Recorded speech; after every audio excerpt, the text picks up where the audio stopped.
So when I first started this idea of Band Week, okay, the very first message that I got in said, "Rich, you're crazy. Bands will never get up before midday." Now, that is a true message that we had in. Get Radio Breakfast with Rich Smith. It is Get Radio's Band Week. We are catching up with the brilliance that Oxfordshire has to offer with some amazing bands, discovering some and making new acquaintances with them as well. And I'm so looking forward to the next conversation. It's the Deadbeat Apostles. It is Michelle this morning. Good morning, Michelle. How are you? I'm great, Rich. Lovely to see your gorgeous face so early this morning. Now, I know that you're lying about that, and I'm going to tell you why.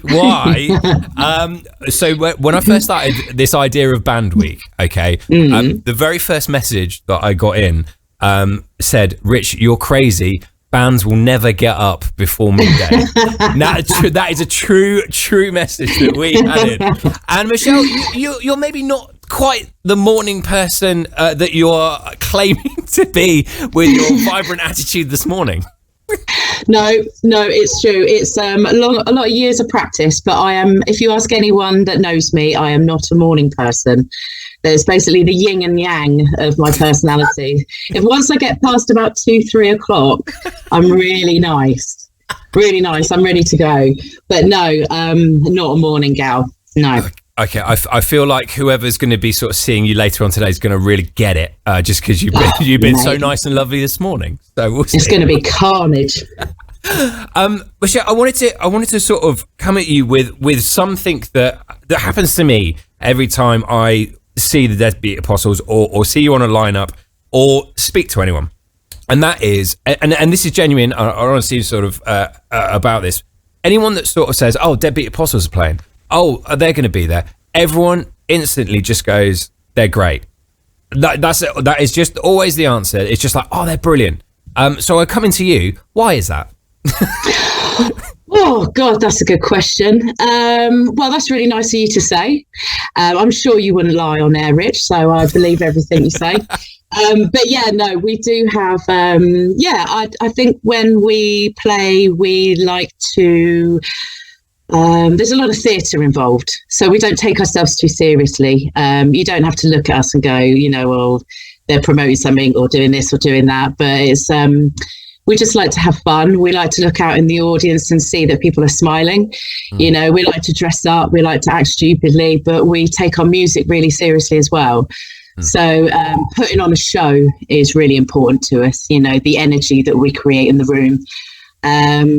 So maybe that's why we have built up a little following in Oxford, and which is really lovely. Everyone's embraced us since we came on the scene around 6 years ago. Yeah, no, I can't. The mad thing is, I can't believe it's only been 6 years. You feel like part of the heritage and history, and I can't believe it's just been that sort of short 6 year period. You're making sort of massive waves in that short space of time. Is it a conscious thing? To like you speak to a lot of bands and what have you, and the live thing, yes, is the ultimate goal. Everyone wants to stand on a stage, on a place, play music to people who enjoy what they're listening to, whether they've paid or what. Is it a conscious thing that you wanted to have that theatre of liveness with you? Is that across the band? Was that something that's extremely important and inherent to you guys? Absolutely. We're all a bunch of massive show-offs. We do this. We'll work hard. Some in the band have got young families, hard jobs. We do the Deadbeats as a way of releasing, our own, troubles and days that we have. It's fun. We're like a family unit, the five of us being together. We do nothing but laugh. We lean on each other when things aren't going so great.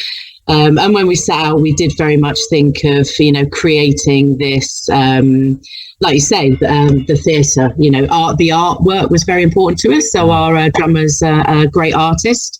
So the imagery of the Deadbeats, the logo, Mike's got sequin suits popping out of every orifice. It was, I suppose it was a conscious thing, but it's naturally in our makeup. to be like that. I've got a history of theatre. Mike's been singing since he was a kid, and it's very natural to us.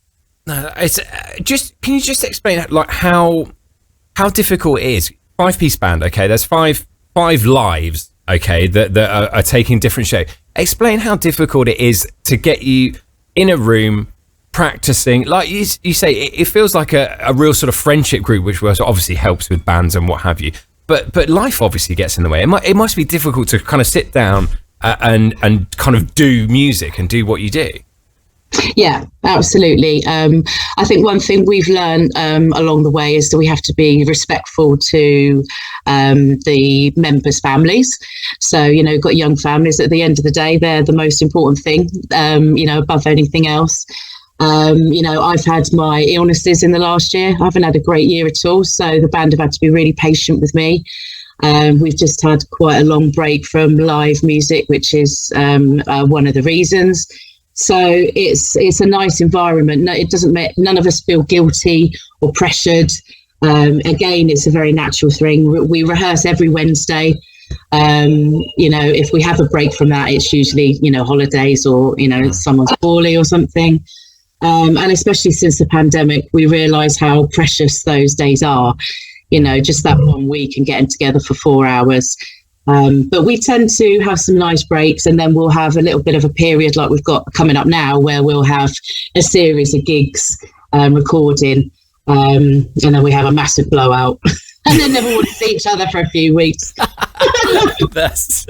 love the honesty. I love the honesty. It leads us nicely into the summer. It's been great sort of doing this band week at this sort of juncture, because it feels like there's so many festivals happening. It feels like there are so many opportunities to play inside and outside. Let's keep our fingers crossed with the weather, of course. But what does the summer kind of look like for the Deadbeats? Well, we're taking a break off of festivals this year. We do them usually every year. It always rains.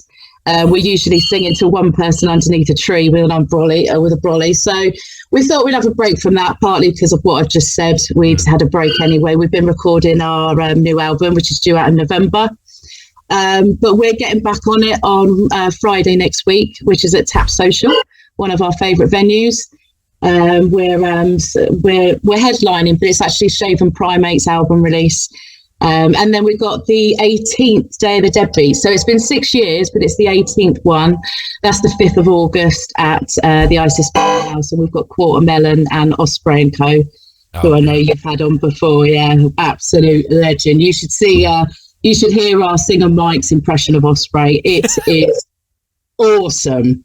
Honestly, you've got to have him on the show just to do that with Osprey. You'll love it. Cool. I've got my pen. I'm making a note. There we go. That's happening.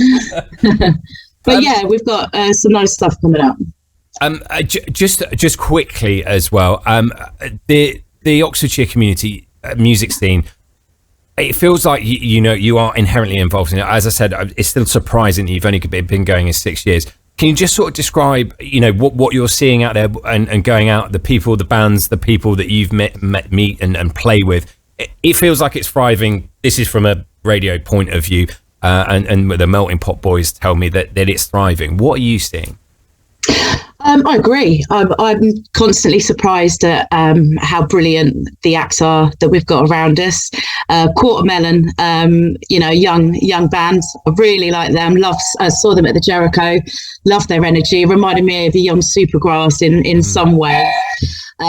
Just really love that. And then you've got the August List, who our guitarist Gary also plays with. They're doing Truck soon. I mean, they are just superb. But yeah, it's there's a real sense of community. Obviously, we've got our problem with venues, and the like, but that's probably a different show, Rich. But yeah, there's so many amazing acts out there, and that's one of the reasons we started Day of the Deadbeats. We wanted it to be like the Last Waltz crossed with Rock and Roll Circus, just to kind of just bring everyone together and have like an organic night. The next one, we're doing some Tina covers in her honour. Brilliant. So everyone gets involved, and it's such a friendly scene. It's great to be a part of it. Amazing. Michelle, I feel awful because I think we could just chat for the whole show, and I'm well aware that we've got other stuff and other bands and stuff on, so I apologise. I know. It's shocking, isn't it? Shocking. Just before you go, tell us about the single we're about to play, Leave It to Men. Okay, so this is a single from a year or so back. Gary brought this to me, the chords, and I wrote the lyrics. It's a bit of a rant against women in the music business, and really a cry, a shout out to young girls to not be afraid to get up there with the boys, to sing, to play an instrument, to do anything, and not be intimidated by the fact that there is a lot of men out there doing it, around you. So I had to have the confidence in it, but it's got a lot of anger in it, Rich. And yeah, you might even spot a swear word. Oh, my days. Well, here we go. This is Leave It to Men on Get Radio Breakfast. Brilliant stuff, I love Michelle. you. I'm going back to bed. Go back to bed. Thanks, Michelle. It's Deadbeat Apostles, Leave It to Men on Get Radio.